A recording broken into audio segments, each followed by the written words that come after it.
성부와 성자와 성령의 이름으로 아멘.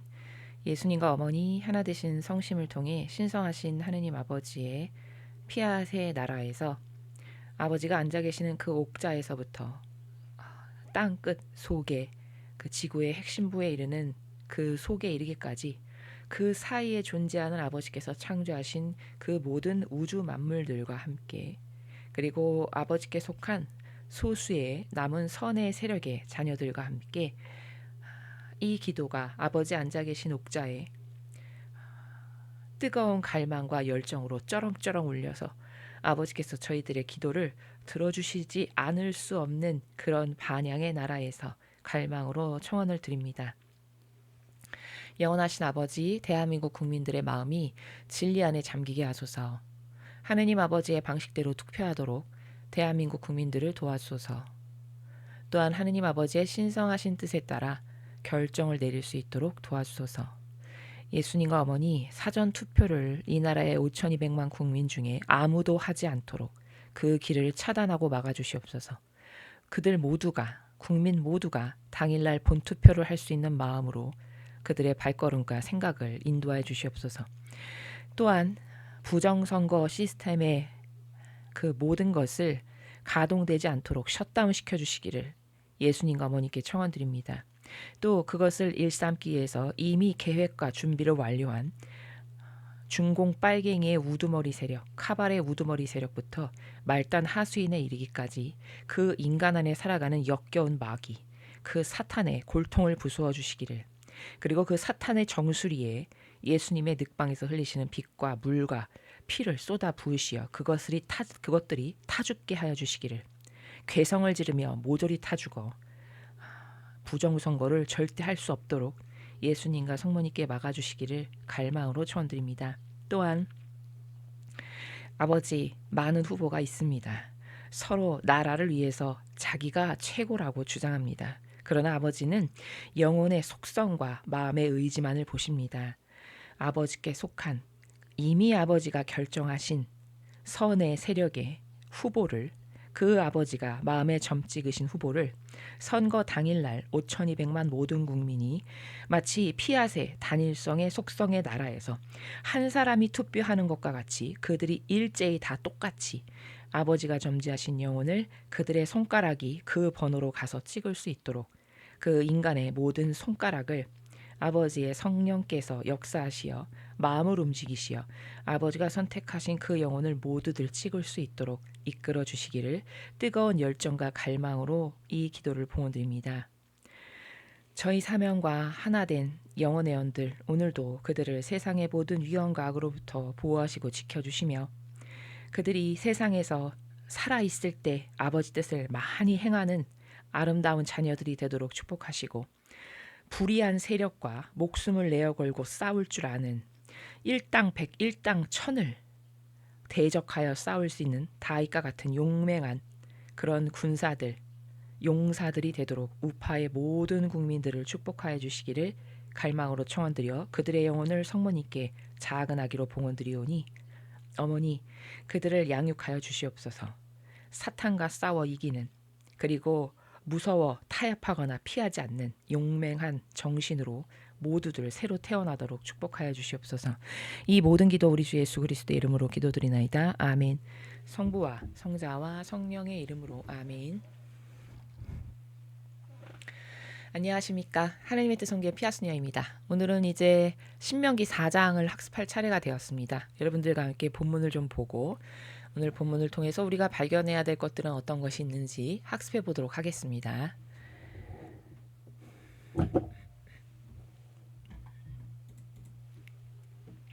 신명기 4장, 주님을 섬기는 자랑스러운 백성이 되어라.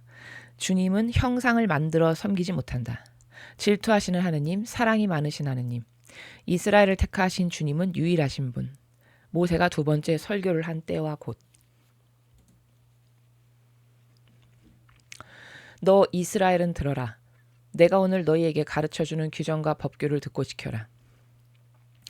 그래야 너희는 너희 선조의 하느님 주님께서 너희에게 주시는 땅으로 들어가 그 땅을 차지하고 행복하게 살 것이다. 내가 너희에게 명령하는 말은 한마디도 보태거나 빼지 못한다. 내가 받들어 너희에게 전하는 너희 하느님 주님의 계명들을 너희는 지켜야 한다. 주님께서 바알 부올에서 하신 일을 너희는 두 눈으로 똑똑히 보았다.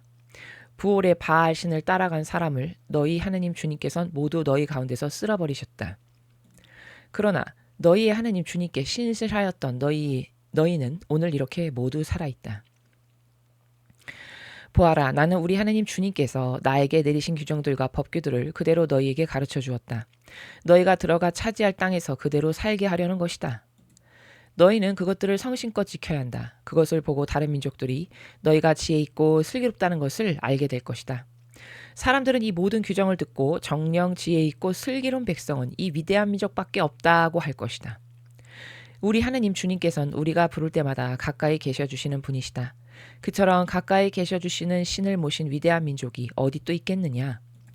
내가 오늘 너희 앞에 선포하는 이 모든 법만큼 바른 규정과 법규를 가진 위대한 민족이 어디 또 있겠느냐? 주님은 형상을 만들어 섬기지 못한다. 정신 차려 스스로 삼가고 조심하여라. 너희가 두 눈으로 본 것들을 명심하여 잊지 않도록 하여라. 평생토록 그것들이 너희 마음에서 사라지지 않게 하여라. 그리고 그것을 자자손손 깨우쳐 주어라.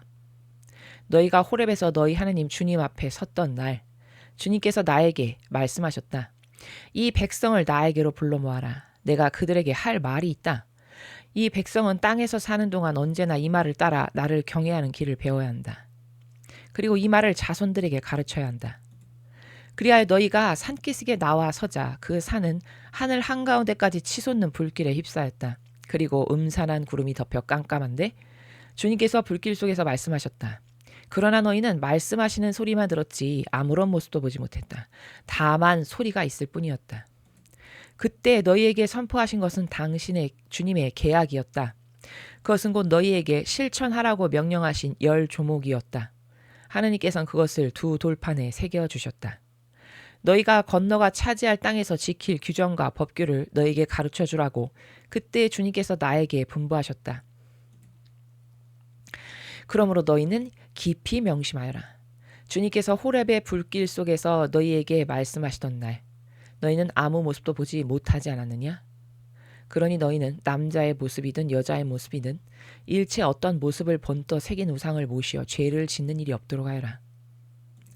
땅 위에 있는 어떤 짐승의 모습이나 공중에서 날개친 어떤 새의 모습이나 땅 위를 기어다니는 어떤 동물의 모습이나 땅 아래 물속에 있는 어떤 물고기의 모습도 안 된다. 눈을 하늘로 향하여 해와 달과 별 등 하늘에 있는 모든 천체를 보고 그 앞에 엎드려 예배하고 싶은 유혹에 빠져서도 안 된다. 그런 것들은 너희 하느님 주님께서 만천하 다른 민족들에게 주어 섬기게 하신 것들이다. 그러나 주님께서는 너희를 도가니 같은 이집트에서 건져내시어 오늘 이렇게 주님의 백성으로 삼으신 것이다. 질투하신 하느님, 사랑이 많으신 하느님. 그런데 주님께서는 너희 때문에 나에게까지 노여움을 품으시어 맹세하셨다. 나로 하여금 결코 요르단강을 건너지 못하게 할 것이며 너희 하느님 주님께서 너희에게 유산으로 주시는 그 좋은 땅에 결코 들어가지 못하게 하시리라고 하셨다. 나는 이 고장에서 죽어 요르단강을 건너지 못하겠지만 너희는 건너가서 그 좋은 땅을 차지하여라. 정신을 차리고 너희 하느님 주님께서 너희와 맺은 계약을 잊지 않도록 하여라. 그리고 너희 하느님 주님께서 분부하신 대로 어떤 모습을 본떠서든지 우상을 새겨보시지 않도록 하여라. 너희 하느님 주님께서는 삼키는 불길이시요 질투하는 신이시다. 너희가 자식을 낳고 그 자식들이 또 자식을 낳아 그 땅에 자리 잡은 지 오래된 후에도 그 짓만은 하지 마라. 무슨 모양으로든지 우상을 새겨놓아 너희 하느님 주님의 눈에 거슬리는 일은 없도록 하여라. 너희가 만일 그의 마음을 상하게 한다면 내가 오늘 하늘과 땅을 증인으로 삼아 너희에게 다짐해 둔다. 요르단강을 건너가서 차지할 그 땅에서 너희는 삽시간에 없어지리라. 너희는 거기서 오래 살지 못하고 멸절될 것이다. 주님께서 너희를 여러 민족들 사이에 흩으시리니 이렇게 주님께서 너희를 쫓아내시면 쫓겨간 그곳에 살아남아 그 민족들 가운데 끼어 살 사람이 얼마 되지 못할 것이다. 거기에서 너희는 나무와 돌을 가지고 사람이 손으로 만든 신, 보지도 못하고 듣지도 못하며 먹지도 못하고 냄새도 맡지 못하는 신을 예배하게 되리라. 그러나 너는 거기서도 너희 하느님 주님을 찾아야 한다. 애타고 목마르게 찾기만 하면 그를 만날 것이다. 이 모든 일로 오래 곤경을 당한 후에라도 너희 하느님 주님께 돌아오면 너는 그의 목소리를 듣게 될 것이다. 너희 하느님 주님께서는 자비로우신 신, 너를 버리지도 멸망시키지도 않으시는 신, 맹세로서 너희의 선조들과 맺으신 계약을 잊지 않으시는 신이시다. 이스라엘 택하신 주님은 유일하신 분. 그렇다. 하느님께서 땅 위에 사람을 내신 날부터 오늘에 이르기까지 지나간 어느 세대에게나 물어보아라. 이 끝에서 저 끝에 이르는 하늘에도 물어보아라. 이렇듯이 큰일이 일찍이 있었더냐? 이런 말을 들어본 일이 있었더냐? 너희처럼 살아계신 하느님께서 불 가운데서 말씀하신 소리를 듣고도 죽지 않은 백성이 일찍이 있었더냐? 너희는 너희 하느님 주님께서 너희를 위하여 이집트를 어떻게 치셨는지 눈으로 보지 않았느냐? 모두들 두려워 떨게 하고 온갖 표적과 기적을 행하며 억센 손으로 치고 팔을 뻗어 싸우면서 한 민족을 딴 민족의 손아귀에서 빼내어 자기 백성으로 삼으려고 나선 신이 있었느냐? 주님께서는 너희로 하여금 주님이 바로 하느님이요 다른 신은 없다는 사실을 알게 하시려고 이 일을 보여주신 것이다. 하느님께서는 하늘에서 주님의 소리를 들려주시어 너희를 깨우쳐 주셨고 땅 위에서 주님의 큰 불길을 너희에게 보여주셨다. 그래서 너희는 불길 가운데서 들려오는 그의 말씀을 들었던 것이다. 그는 너희 선조들을 사랑하셔서 그 후손을 택하셨고 몸소 위력을 나타내시어 너희를 이집트에서 이끌어내셨다. 그리하여 너희보다 많고 강한 민족을 하나하나 네 앞에서 몰아내시고 너희를 그리로 이끌어들이시고는 그 땅을 유산으로 주시어 오늘에 이르게 하신 것이다. 그러니 너희는 분명히 알아라. 그리고 마음에 새겨두어라. 주님 바로 그분이 위로 하늘에 계시고 아래로 땅 위에 계시는 하느님이시다. 그분밖에 다른 하느님은 없다. 너희는 내가 오늘 명령하는 하느님의 규정과 계명을 지켜라. 그래야 너희와 너희 후손이 잘 될 것이다. 너희 하느님 주님께서 너희에게 아주 주시는 땅에서 오래 살 수 있을 것이다. 모세가 두 번째 설교를 한 때와 곧 그때 모세는 요르단강 건너 해 뜨는 쪽에 있는 새 성읍을 떼어놓고 평소에 앙심을 품은 일도 없이 실수로 동족을 죽인 살인자가 피신할 곳으로 삼았다. 그런 경우 그는 이 성읍들 가운데 어디에든지 피신하면 목숨을 건질 수 있었다. 그 지정된 곳이란 르우벤 지파가 차지한 고원지대 빈들의 베셀과 가드 지파가 차지한 길르앗의 라목과 므낫세 지파가 차지한 바산의 골란이다. 모세가 이스라엘 백성 앞에 내놓은 법은 다음과 같다. 이스라엘 백성이 이집트에서 나오던 때에 모세가 그들에게 일러준 훈령과 규정과 법령은 다음과 같다. 그곳은 요르단강 건너편 벳볼 맞은편 골짜기 헤스본에 살던 아모리 왕 시온의 땅이었다. 그는 모세와 이스라엘 백성이 이집트 땅에서 나오던 때 처부순 왕이다. 그들은 그의 땅뿐 아니라 또 바산 왕 옥의 땅도 차지하였는데 그들은 요르단강 건너 해 뜨는 쪽에 있던 아모리인들의 두 왕이었다. 그 땅은 아르논 계곡 언덕에 있는 아로엘에서 헤르몬이라고도 하는 시럇산에 이르는 지역과 요르단강 건너 해 뜨는 쪽에 있는 아라바 온 지역으로서 비스가 산 기슭에 있는 아라바 호수에까지 이른다. 주님의 말씀입니다. 하느님 감사합니다.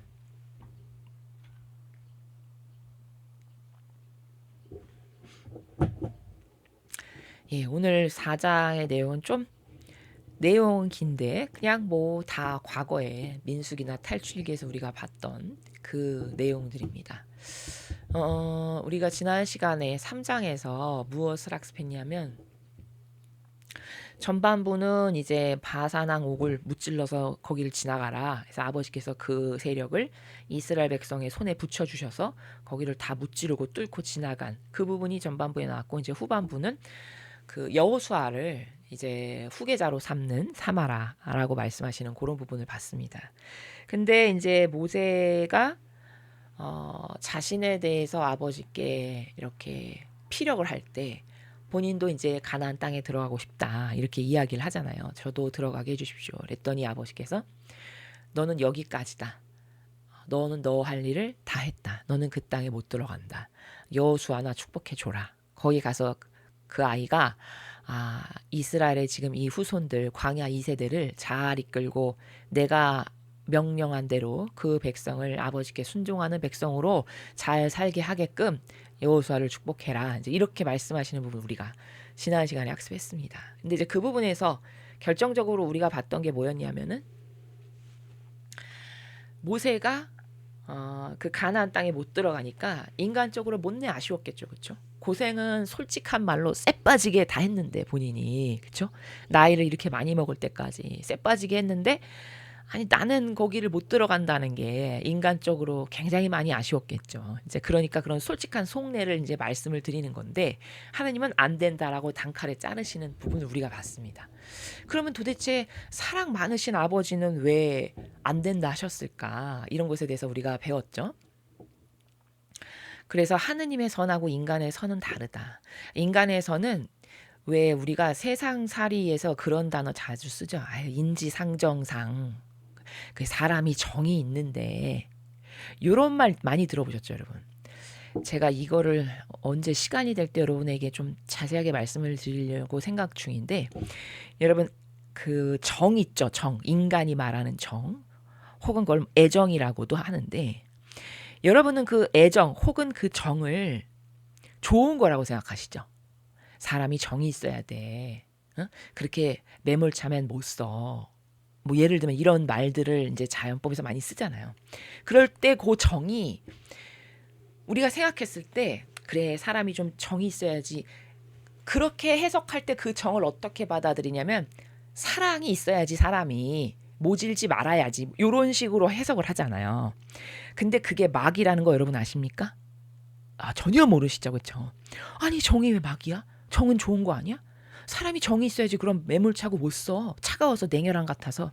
이렇게 생각하실 수 있습니다. 자, 그런 생각이 왜 드는 거냐 여러분이. 인간적이기 때문인 거예요. 그러면 정이 왜 막이냐. 소위 말한 애정이. 그거는 기준이 없기 때문에 막이에요. 답부터 말하면. 기준이 뭐냐. 기준이 내 감성이죠. 내 감성이 쟤는 좋다고 생각했어. 그럼 쟤한테는 고무줄이 한없이 관대. 근데 내 감성이 얘는 싫어. 왜? 나한테 잘 못했거든. 그리고 나하고의 1대1 관계에서 쟤는 나한테 뭐 그렇게 굳이 호의적이지 않았어. 예를 들어서. 그러면 얘한테는 고무줄 잣대를 이렇게 재는. 소위 이걸 정의라고 하는 거거든요. 그럼 여러분 이게 사탄입니까? 선입니까? 사탄이죠. 왜? 기준의 잣대가 자기가 진리도 아닌데 자기 감성의 근거에서 고무줄을 늘렸다 줄였다 하는 게 정이니까. 거기서 발로 된 거니까 이게 마귀예요. 아시겠습니까? 그러니까 그런 마귀적 사고방식을 갖고 있으니까 모세를 하느님이 이렇게 대하실 때 좀 너무하지 않나? 하느님은 사랑이신데 좀 너무 가혹한 것 같은데? 이런 생각을 자기도 모르게 하는 겁니다. 왜? 그 정의라는 것에 지배받아서 살아가는 사고방식으로 본인도 모르는 사이에 여기가 쇠뇌되어 있으니까. 맞죠? 예. 정은 막이다. 이걸 명확히 하셔야 돼요. 그러면 하느님은 어떤 것에 근거해서 결정을 하시냐? 아버지는 신적 질서에 근거해서 결정하세요. 제가 지난 시간에 설명을 긴 시간 동안 했습니다만 신적 질서에 근거해서 결정을 하니까 이 질서는 우리가 지금 배우는 진리거든요. 진리? 그러니까 진리는 고무줄 잣대가 아니야. 얘한테는 요렇게 돼. 쟤는 내가 예뻐하는 애니까 요렇게 대하고 얘는 내가 싫어하는 애니까 요렇게. 이런 게 아니란 말이에요. 근원 자체가. 신적 질서라는 건 누구에게나 동등하게 똑같이 적용되는 질서란 말이에요. 그 질서에 근거하니까 본인이 아버지가 사랑하셔서 모세를 뽑았음에도 불구하고 야, 안 되는 건 안 되는 거야. 이렇게 결정을 하시죠. 그러니까 이게 공정하고 정확하고 퍼펙트하고 바른 거라는 겁니다. 이런 게 진리의 나라예요. 그럼 이게 맞죠. 그렇죠? 그러니까 아버지가 내가 뽑은 리더고 네가 지금까지 여기까지 오면서 이렇게 혹독한 과정을 거쳐서 광야를 거쳐서 이제 눈앞에 목도했는데 그 땅을 가기에 이제 바로 눈앞에 왔는데 이 많은 세월을 네가 고생도 했고 내 뜻을 잘 이루었던 것들도 많이 있었어. 그러나 저기 들어가는 것은 어떤 기준에 근거해서 내가 들어가고 못하고를 결정하냐면 사탄이 접목돼 있다. 그러면 저 땅엔 들어가면 안 돼. 왜? 저기는 완전히 새롭게 출발하는 땅이야. 내가 이 백성하고의 새로운 관계성, 아버지와의 올바른 새로운 관계성으로 새롭게 시작하려고 하는 축복한 땅인데 거기 악의 소지가 요만큼이라도 있는 걸 물고 들어간다. 그러면 마귀가 또 접목되겠죠, 거기. 그러면 또 오염될 거 아니에요. 그러니까 그렇게 해서는 안 해. 그거는 질서에 반해. 라고 아버지가 가지고 계신 질서가 이거예요. 그래서 40년 동안 정탐꾼 11명에게 동조했던 그 마귀 사고방식으로 동조했던 모든 인원을 다 죽여버리시는 거예요. 거기 들어가지 합당치 않다는 거지. 왜? 마귀랑 하나 됐으니까 그러면 너가 들어가면 마귀를 또 끌고 들어가니까 새로운 애들에게 네가 마귀를 접목시키는 거 아니야. 사고방식으로. 그럼 쟤네들은 또 물들어서 또 마귀짓 할 거 아니야. 그럼 내가 새 땅을 데리고 들어가는 이유가 뭐야 도대체. 고생은 이렇게 많이 해서. 이런 거잖아요. 그러니까 안 된다 해서 다 싸그리 죽여버리시죠. 11명 정탐꾼에게 동조했던 모든 이스라엘 백성을. 그리고 광야 2세대. 그것하고 상관없는 여호수아 여분네 아들 갈렙. 그들에게 동조하고 거기 협력했던 그 오염되지 않은 애들을 데리고 나는 새롭게 출발한다. 이거거든요. 근데 이게 맞잖아요. 그렇죠? 그래서 그들을 다 죽여버리시는 거고 모세는 그럼 왜 거기에 해당하는 거냐? 모세는 리더잖아요. 그럼 기준이 리더니까 더 엄격하겠죠. 아니 그냥 백성보다는 엄격해야 되는 게 맞지. 리더인데. 리더가 백성하고 똑같은 수준으로 반영을 하면 안 되잖아요. 그렇죠? 그러니까 리더는 리더에 맞게끔 반영해야 될 아버지의 선이 있어요. 근데 모세는 우리가 과거 탈출기나 민수기에서 많이 봤지만 하느님의 영광을 드러내지 못했던 적이 되게 많아요. 생각보다. 그 무리바에서 물을 낼 때 물을 2번 친 것도 하느님의 영광을 드러내지 못한 거고 그걸 심지어 그 물을 낼 그 지팡이로 내리칠 때도 내가 물을 내주랴 이렇게 말을 했어요. 그러면 이건 뭐예요? 본인이 신이야? 본인이 하느님이야? 본인은 순전히 도구입니다. 그쵸? 하느님이 이렇게 해라 그럼 얘 가서 전하고 너 이거 하지 마. 그럼 내 하지 말고 그냥 전달자예요. 전달자. 우체부와 같은 역할이란 말이에요. 그럼 그것에 충직했어야 되는데 그 말에 가지고 있는 뉘앙스를 통해서 그의 배아를 뽑아보면 마치 본인이 신같이 굴었던 적이 몇몇 군데서 보여요. 그중에 대표적인 게 그 무리바에서 물을 내는 그 사건이에요. 내가 물을 내주랴. 이게 본인이 물을 내주는 거예요 지금? 그거 아니잖아요. 그럼 이런 게 다 찍히는 순간이에요. 소위 인간적으로 제가 표현을 하면 아 제발아 제 매개체고 도구 역할인데 저렇게 하네? 이걸 하느님이 모르시겠습니까? 인간인 제 눈에도 보이는데? 그쵸? 그랬죠. 그 다음에 이스라엘 백성이 속을 썩일 때마다 진짜 똑바로 된 훌륭한 리더면 다 제 부족입니다. 제가 똑바로 가르치질 못해가지고 이 백성의 고집이 저렇게나 세고 매번 아버지께 이렇게 삿대질하고 대드는 겁니다. 저를 죽여주십시오. 이 나라에서 반향을 해야 되는 거거든요. 리더적 자질이 있다면. 근데 아니 제가 낳기라도 했으니까 이 백성을 어떻게 하란 말입니까? 이렇게 대들었죠. 이것도 바르지 않아요. 리더로서. 그럼 이런 것들이 여러 번 결격 사유가 쌓였겠죠. 한두 번 가지고 그렇게 하시지 않겠죠. 그럼 이런 여러 번의 결격 사유가 쌓여서 결국엔 쟤는 가나안 땅에 들어가기는 좀 부족해 라고 아버지가 결정을 하신 거지 무턱대고 넌 안 돼 이렇게 하신 게 아니라는 거예요. 그러나 하느님은 너무너무 공정하신 게 그 질서가 퍼펙트한 게 뭐냐면 그렇게 모세가 부족했음에도 불구하고 아버지가 뽑았다라고 하는 내가 쟤를 뽑았고 쟤를 통해서 지금 일하고 있다 저렇게 부족하지만 하는 그 사실을 변절시키거나 꺾어버리지 않아요. 그러니까 미리암이 팔뒤꿈치를 들어서 아니 너만 듣는 거야? 우리 모두 다 듣잖아 하느님 말씀. 근데 너 왜 가나안 저 이상한 이방인 여자 데려다가 왜 혼인을 하고 그래? 이런 식으로 정면으로 면박하고 대들었죠. 그럼 그 리더의 권위에 정면으로 반박하는 거잖아요. 팔뒤꿈치를 드는 거잖아요. 그런 건 가만 안 놔두시죠. 그게 뭐냐? 내가 뽑았는데 쟤봐. 감히 내가 뽑은 권위에 저렇게 반기를 들고 팔뒤꿈치를 든단 말이지? 해서 그걸 피부병으로 머리끝부터 발끝까지 문드러지게 하시죠. 그러면 이런 하느님의 다스림의 법칙을 보면 아무리 부족해도 내가 뽑은 리더인데 그 리더에게 반기를 드는 건 나한테 반기를 드는 거라고 생각하세요. 아버지는. 그러니까 그거를 가만 놔두지 않으시는 거예요. 아시겠습니까? 그러니까 이렇게 기고 아니고가 명확해요. 이건 네가 자질 미달이니까 너는 안 돼. 그렇지만 너는 내가 뽑았으니까 나를 대신해서 리더 역할을 하는 건 맞아. 그러면 내가 너를 치우기 전까지는 너는 아니야, 끝났어. 이렇게 하기 전까지는 너의 리더십이 계속 존속되는 거야. 근데 감히 너의 리더십에 저렇게 반기를 들어? 그럼 나한테 반기를 드는 거지. 그러니까 그런 건 가만 안 놔둬. 그 무질서에는 내가 응징한다 해서 그렇게 된 거거든요. 그럼 이런 어떤 뚜렷한 경계들이 있죠. 아버지의 질서는, 그쵸? 되는 게 있고 안 되는 게 있고, 그리고 사사로운 감정으로 하시지 않는다는 걸 알 수 있는 게 마음에 완벽하게 들지 않지만 한번 뽑아놨기 때문에 그것을 아버지가 너는 안 되겠다라고 거두시기 전까지는 끝까지 리더로 인정하는 이런 사사로움이 없는 아버지의 그 다스림의 나라를 우리가 볼 수 있잖아요. 그러니까 거기에 반기들을 미리함을 쳐버리시는 거잖아요. 이런 것들이 신적인 질서라는 거예요. 그럼 인간 안에 이런 실적인 질서가 종합적으로 여기 마인드 안에, 사고방식 안에 내포적으로 있냐? 없어요. 그냥 무질서 자체지. 그냥 자기가 법이야. 자기가 진리고 자기가 하느님이에요. 맞잖아요. 보통의 사람은 다 그렇게 삽니다. 그러니까 자기 마음에 들면 착한 거야, 그냥. 자기 마음에 들면 착하니까 빨갱이 당을 계속 뽑는 겁니다. 국민이. 자기 정서랑 딱 맞아. 그럼 그냥 그게 좋은 거고 착한 거야. 바른 거야. 그러니까 나라를 팔아먹건 말건 중공에 헌납하건 말건 너 내 할 바 아니고 내 마음에 들고 내 기호에 딱 맞으면 뽑는 거야. 이렇게 저질인 거예요. 인간의 수준이라는 게. 아시겠죠? 그런 사고방식을 가지고는요. 절대 천상나라의 높은 데 못 갑니다. 그렇게 무질서하고 그렇게 분별이나 경계가 없고 그냥 본인이 신이야.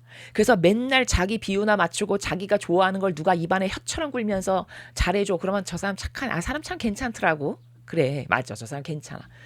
이런 저열한 사고방식을 가지고 계속 산다. 그런 사람에게 무슨 비전이 있겠습니까? 아버지가 거기다가 무슨 비전과 계획을 세우시겠어요? 사고방식 자체가 막인데. 그쵸? 우리가 지난 시간에 이런 걸 배운 거예요. 그래서 하느님의 선과 인간의 선은 완전 다르다. 그렇게 경계 없고 무질서한 사고방식으로 무엇이 좋다 그르다를 하니까 인간은 선과 악도 똑바로 구분을 못하는 겁니다. 맞죠?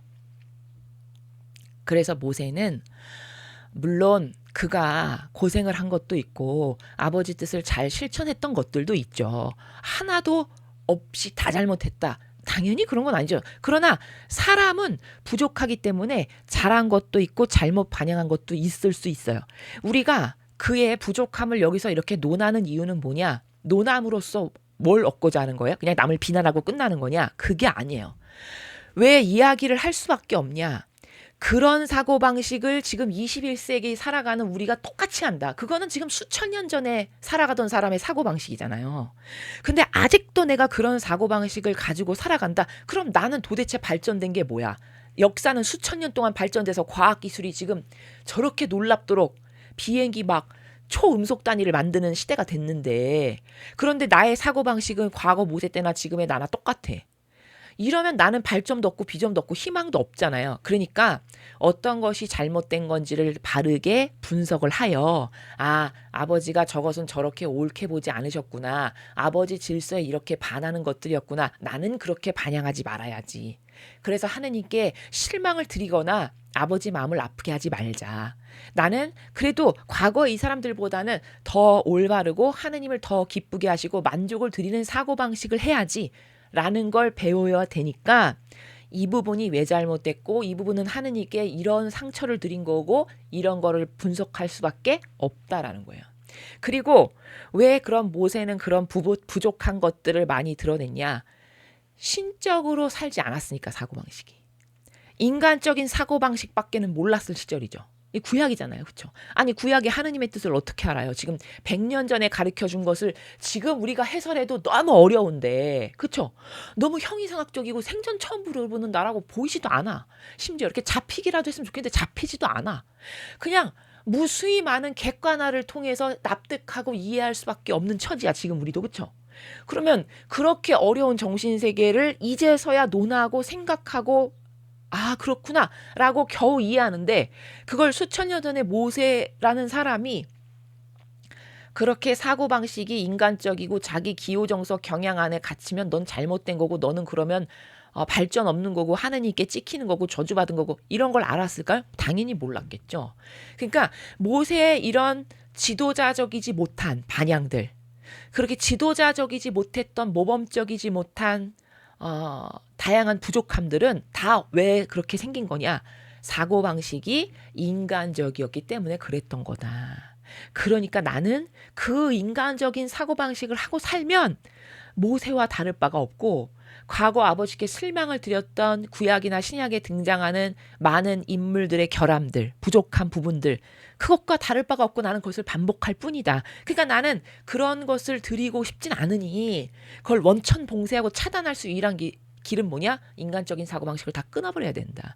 내 인간적인 자아와 기후 정서 경향을 다 죽여버리고 없애버리는 것만이 유일한 비전이고 희망이구나. 이걸 도출할 수 있다라는 거죠. 이해되셨죠? 그런 차원에서 우리가 지난 시간에 여기 제가 이렇게 표현한 것처럼 하느님 뜻에 합당한 리더의 속성과 자질에 대해서 배운 겁니다. 그래서 모세를 통해서 우리가 리더란 어떠해야 하냐. 첫째로는 강해야 된다 그랬죠, 제가. 네, 굉장히 중요한 거예요.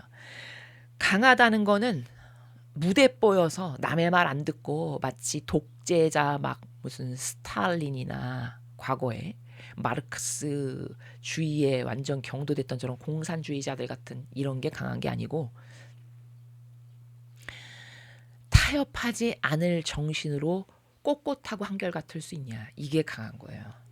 반드시 리더는 그런 자질을 내재적으로 가지고 있어야 돼요. 그렇지 않죠?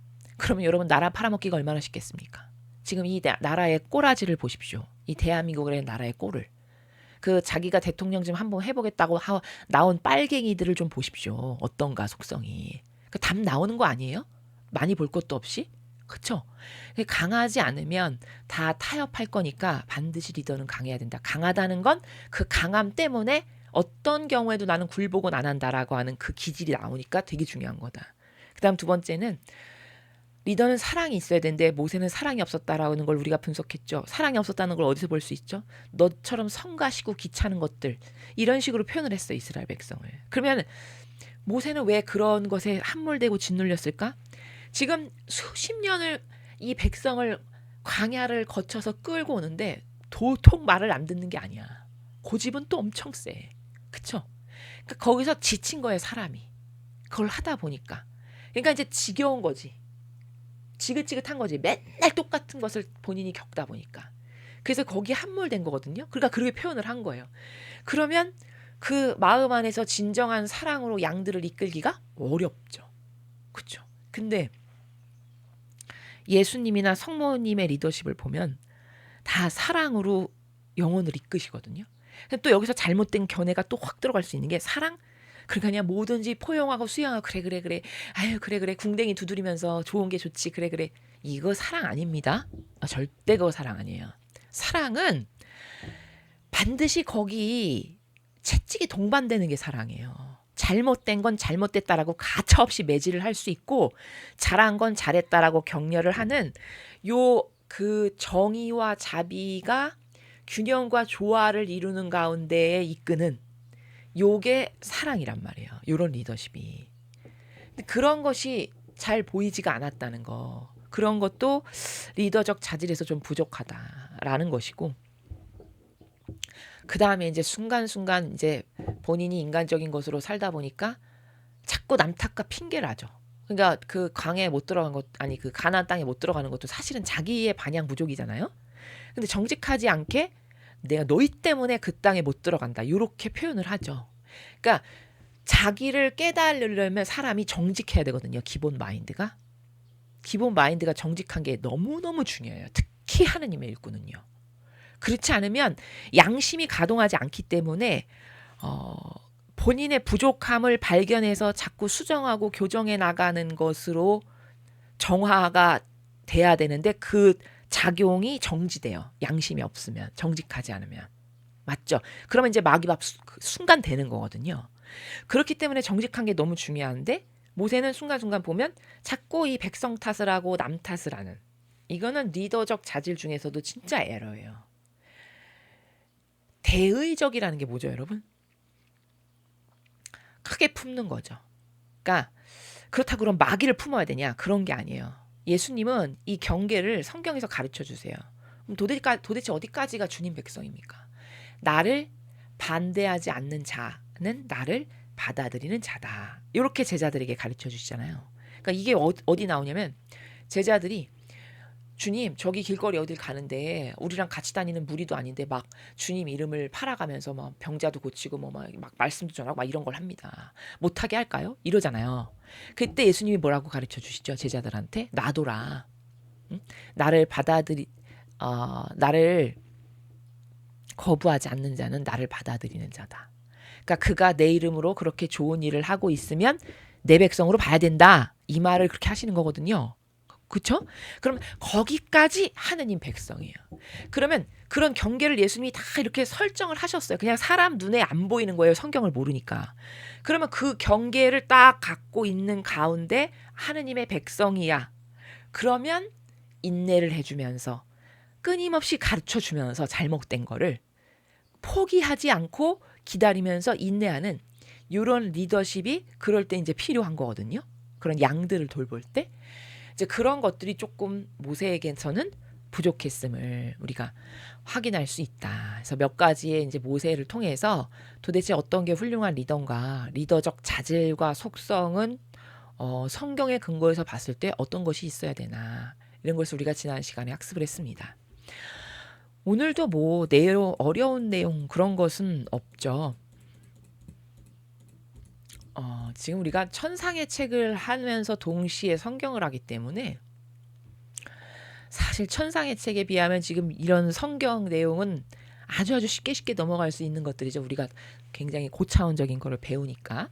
그렇다고 성경을 무시해야 된다. 그 말이 절대 아닙니다. 제가 이 말 한 것 같은데 이 균등한 시각이 중요해요. 그 균등한 시각이라는 거 뭐냐면 성경은 굉장히 속속들이 잘 알아야 해요. 왜냐? 마치 빗대어서 설명하면 이럴 수 있어요.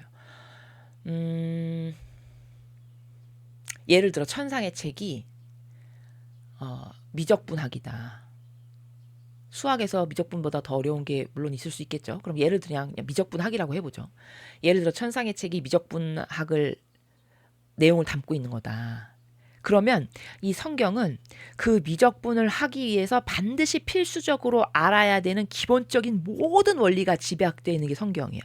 덧셈, 뺄셈, 곱하기, 나누기, 기타 뭐 함수라든가 뭐 기타 등등. 이런 것을 이 성경에서 배우고 여기 무수히 많은 주옥 같은 원리들이 다 담겨 있어요. 하나님 다스림에.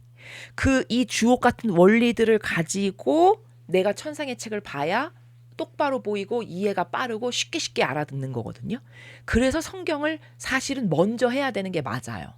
성경으로 백그라운드를 쫙 깔아야 돼요. 먼저 이 지식 기반 안에. 원리와 관점과 개념으로.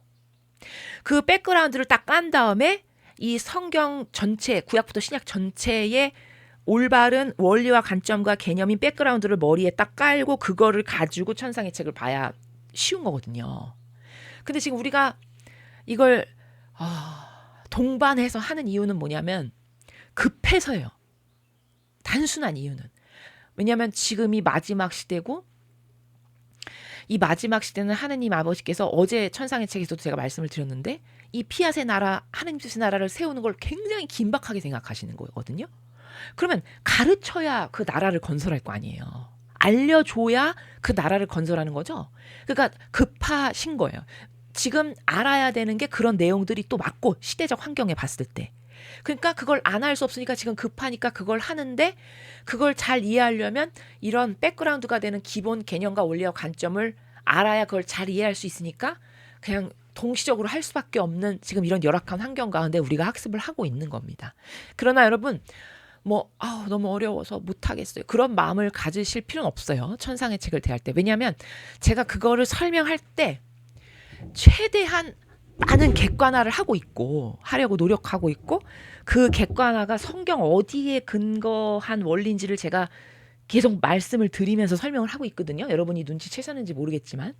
그러니까 그때그때 이건 성경의 이런 원리, 이건 성경의 이런 원리, 이건 이런 원리, 이런 관점, 이런 관점에서 도출된 그런 것에서 파생된 나라. 제가 이렇게 설명하니까 그곳에 포커스를 맞춰서 이렇게 집중을 하시면 그래도 여러분이 이해를 하실 수 있을 거다. 이렇게 생각이 됩니다. 자, 그러면 이제 4장을 볼까요? 쉬운 것들이니까 관점적으로 원리적으로 딱딱 훑고 지나가는 마음으로 볼게요. 지금 첫 번째 장은 주님을 섬기는 자랑스러운 백성이 되어라. 이제 이런 거죠. 모세가 광야 2세대에 놓고 연설하는 거예요. 너 하느님을 너희는 섬기는 그런 자랑스러운 백성이 되어야 해. 그래서 쫙 연설을 하는 그런 내용입니다. 모세는 지금 이런 거에 왜 자꾸 이렇게 강조점을 두면서 연설을 하는 거냐면은 본인이 이 광야 1세대를 이끌고 나왔는데 그들이 이렇게 하느님을 첫 번째로 모시고 살아야 되는데 그렇지 못해서 무수히 많은 부작용이 있었죠. 예를 들면은 자기가 십계명과 들어 잠시 자리 비었더니 막 금송아지 만들어서 막 우상 숭배하고 뭐 난리도 아니었죠. 그렇죠? 뭐 그것뿐만이겠습니까? 그걸 통해서 광야로 이끌고 나오는데도 중간에 맨날 먹을 거 없다고 툴툴대, 물 없다고 툴툴대, 만나 내려줬더니 또 이것만 먹어서 지겹다고 툴툴대. 한두 번이 아니었잖아요. 그게 하느님을 전부로 사랑해서 신뢰하는 자의 반응이 아니죠. 반향이. 그렇죠? 그러니까 그런 거를 본인이 너무 많이 봤기 때문에 어떻게 보면 트라우마가 있을 만큼이에요. 이 백성은 있지 고집 이렇게 세고 있지 말 진짜 안 듣는 애들이야. 그러니까 강조를 할 수밖에 없겠죠. 그런 나라예요. 그러니까 계속 반복해서 보아라 너는 하느님께 이렇게 신실해야 됐고 그렇지 못해서 너희 조상들이 어떻게 죽었는지 잘 보고 이런 말을 할 수밖에 없는 그 가르치는 입장, 리더의 입장을 우리가 여기서 충분히 이해를 할 수 있다는 것이죠. 그래서 하느님이 너 이렇게 어떤 신이 친히 백성을 선택해서 그 이집트에서 끌고 나오고 그것도 모자라서 다 먹이고 입히고 젖과 꿀이 흐르는 저 땅으로 데려가려고 이렇게 많은 고생을 하시고 너 이런 신이 있는 줄 알아? 이런 이야기를 계속하고 있는 거죠. 그 다음에 두 번째는 주님의 형상을 만들어 섬기지 못한다. 자, 이거는 우상 숭배에 대한 이야기예요. 그렇죠? 우상 숭배하지 말라는 이야기인데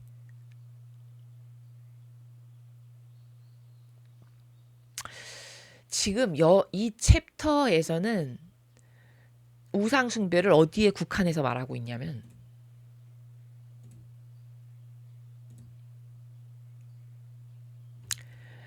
여기 이렇게 뭐 남자의 모습이든 여자의 모습이든 어떤 모습을 본떠 새긴 우상을 모셔서 죄를 지는 일이 없도록 해라.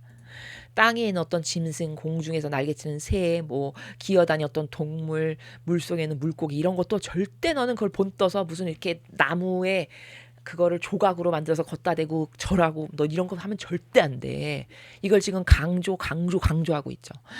뭐 해와 달, 별, 뭐 하늘에 보는 천체를 보고 그 앞에 엎드려서 예배하고 지금 모세는 우상 숭배를 이 백성에게 가르치는데 어떻게 가르치냐면은 어떤 사물을 본떠서 조각상을 만드는 것에 국한해서 우상 숭배라고 하고 있어요. 근데 이것은 이 시대에는 이게 맞아요. 구약 시대는. 왜냐? 이 시대 사람은 우상 숭배라고 했던 게 기껏해야 이렇게 뭐 조각상 만들고 어디 돌에 가서 막 비나이다 뭐 정한수 떠놓고 옛날에 우리 그 예전 시대에 어머니들이 하셨던 것 같은 거 이제 그런 거를 하는 것을 되게 신이라고 생각했던 사람들이니까 그 수준에 맞춰서 이야기를 해야 되니까 너 이렇게 뭐 이거 본떠서 뭐 물고기 만들어 놓고 뭐 만들고 막 이렇게 해서 그 앞에서 막 절하고 막 뭐 엎드려서 굽신거리고 너 이런 거 절대 하면 안 돼. 이거를 말씀드리는 건데 지금도 이렇게 말하면 안 돼요. 지금은 이것의 업그레이드 버전을 알려줘야 돼요. 성도들에게. 자, 그럼 이거의 업그레이드 버전이 뭐냐? 차라리 이 우상 숭배는 순수하기라도 해. 왜냐?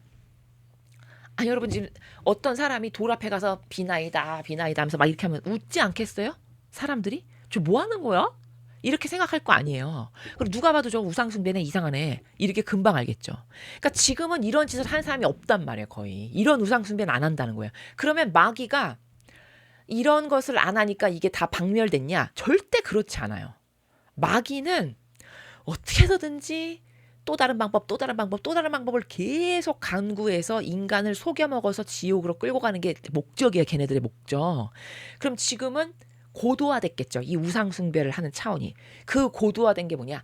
사람을 우상으로 섬기는 거예요. 혹은 본인이 어떤 것에 아주 애착하고 집착하는 것 있잖아요. 인간마다. 예를 들면 돈이야. 그게 나한테. 아주 그냥 나는 돈에 너무 집착하고 애착하고 그것에 막 바들바들 떨고 그거 없으면 신경질 내고 이런 수준이야 내가. 그럼 돈이 내 우상이에요. 맞죠? 어떤 사람은 막 명예에 엄청 집착해. 그래갖고 막 누가 나 대법관 만들어준대. 누가 나 뭐 어떤 직책에 막 장을 준대 나한테. 그러면 막 거기에 금세 타협해가지고 그냥 어저께까지 우파인데 오늘부터 좌파해. 이런 게 다 우상이에요. 명예를 우상으로 여기는 거죠. 그렇죠? 자, 그럼 그 우상 중에 가장 교묘해서 인간을 잘 속일 수 있는 우상이 뭐냐? 그게 거짓 예언자, 적그리스도 세력. 거기 가서 머리 조아리는 거를 절대 우상 숭배라고 사람은 몰라요.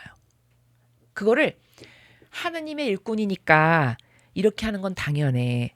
요렇게 마귀가 이미 심어놨어요. 사고방식 안에. 자, 그럼 여기서 분별해야 되는 중요한 기준이 있어요.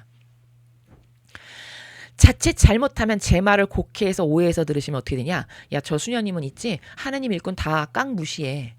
이렇게 이해하실 수 있어요. 절대 그 말 아니에요. 우리는 분별을 해야 돼요. 그리고 질서를 알아야 돼요. 인간은. 질서를 몰라요. 자, 예를 들어 어떤 사람이 진짜 예수님과 성모님을 닮으려고 무진장 애쓰면서 살아가는 사명의 하느님 일꾼이야. 그래서 거기는 끊임없이 진리만 가르치고 거기서 막 치유의 기적이 일어나고 뭐 이런 예수님과 성모님이 하셨을 법한 것들만을 해. 이렇게 백데이터 열매가 있어. 그럼 일단 하느님의 일꾼이 맞잖아요. 백데이터 열매를 봤으면. 그러면 그 사람들한테는 존중을 하면 돼요. 존중. 하느님의 일꾼으로서 존중. 요게 올바른 질서예요. 근데 이 적그리스도 세력의 거짓 교회가 이걸 어떻게 사람들한테 이상한 프레임을 만들어놨냐. 높은 직함과 권한을 가지고 있는 하느님의 일꾼이야. 그럼 그걸 신처럼 떠받들어요. 그러면서 그거를 어떻게 포장해놨는지 아세요? 야, 저 사람 하느님의 일꾼이잖아. 너가 저 사람한테 잘하는 게 곧 하느님한테 잘하는 거야. 요렇게 말을 해놨어요. 근데 그 말은 맞는 말이에요. 잘 들으세요. 그 논조는 맞는 거예요. 근데 문제는 뭐냐. 그러면 제가 좀 전에 말했죠. 누가 진짜 하느님의 일꾼이야. 그럼 거기는 사제는 사제로서 수녀는 수녀로서 존중을 해야 돼요. 근데 예를 들어 그가 하느님의 일꾼이 아니라 사탄의 도구야 매개체야. 그럼 사탄의 도구 매개체는 건 어떻게 알아요? 그가 맺은 열매를 보라고 그랬죠. 제가 누누이. 맺은 열매가 이런 하느님의 계명이나 신적 질서에서 아버지가 이렇게 가르쳐 주시는 것들이 있어. 십계명 같은 것들. 우리가 맨날 천상의 책에서 배우는 하느님의 다스림의 법칙들 수많은 것들이 있어요. 근데 그것하고 반하는 것을 맨날 가르치고 말하고 퍼뜨려. 그럼 이거는 하느님의 뜻하고는 다른 거잖아요. 아버지하고 가는 노선이 다르잖아요. 그럼 이건 마귀거든요. 그 영혼을 마귀가 접수한 거예요. 겉에만 사람이지. 그러면 그게 엄연히 마귀인데 그 마귀한테 그가 삼중간에 모자를 쓰고 아주 있어 보이는 그럴듯한 옷을 입고 지팡이 큰 거 자기 키보다도 큰 거 들고 다니면서 천천히 걸어. 그러면 다 하나님의 일꾼으로 생각해. 그 사람 맺은 열매 관심 없어. 맺은 열매 뭔지도 몰라. 멍청해서. 그러면 거기 그냥 머리 조아리는 거예요. 이게 우상숭배예요. 아시겠죠? 그러니까 모세의 누이인 미리암이 저주를 왜 받았냐. 모세가 하느님의 일꾼인데 거기다가 반기 들고 가르치고 지적질하니까 저주받은 거예요. 그쵸? 왜? 하느님의 일꾼으로서 존중을 안 했기 때문인 거예요. 개인적으로 모세가 부족한 건 그건 아버지하고 모세하고의 관계성인 거고 그걸 감히 본인이 그렇게 말할 수 없는 거예요. 그런 거는. 하느님과의 모세와의 긴밀한 관계성 가운데서의 부족함은 아버지가 나중에 심판을 하실 일이고 심판하셨으니까 못 들어가고 이런 것은 별개예요. 그거 말고 하느님이 이 사람을 하나 뽑았어.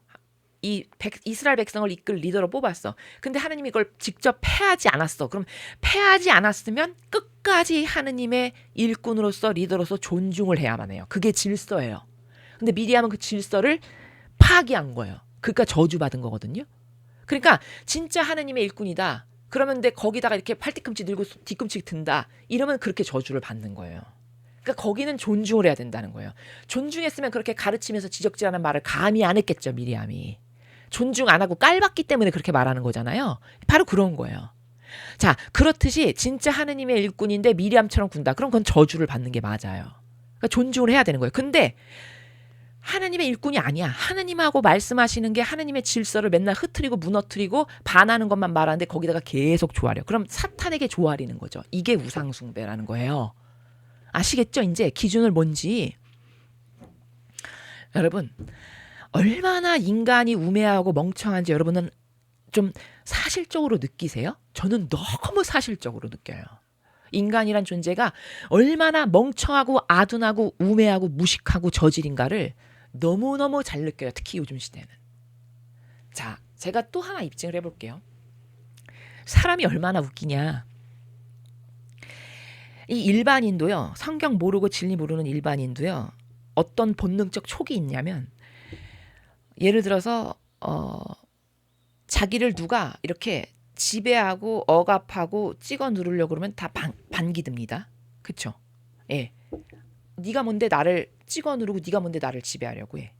그러니까 그런 것이 어디서 드러나냐면 예를 들어서 뭐 어떤 대기업의 총수가 뭐 갑질을 한다. 예를 들어서 그런 사람이 있다. 그럼 거기에는 막 반기 들고 막 데모하고 막 이래요. 네가 뭔데 감히 나한테 그렇게 갑질하고 찍어 누를 권한이 너한테 뭐가 있냐. 막 이러면서 막 반기 들어요. 그렇죠? 자, 그런데 이렇게 하느님의 뜻하고 다른 것을 맨날 퍼뜨리고 전해서 사람의 사고방식을 누룩을 맨날 먹여가지고 오염시켜서 지옥의 자식이 되게.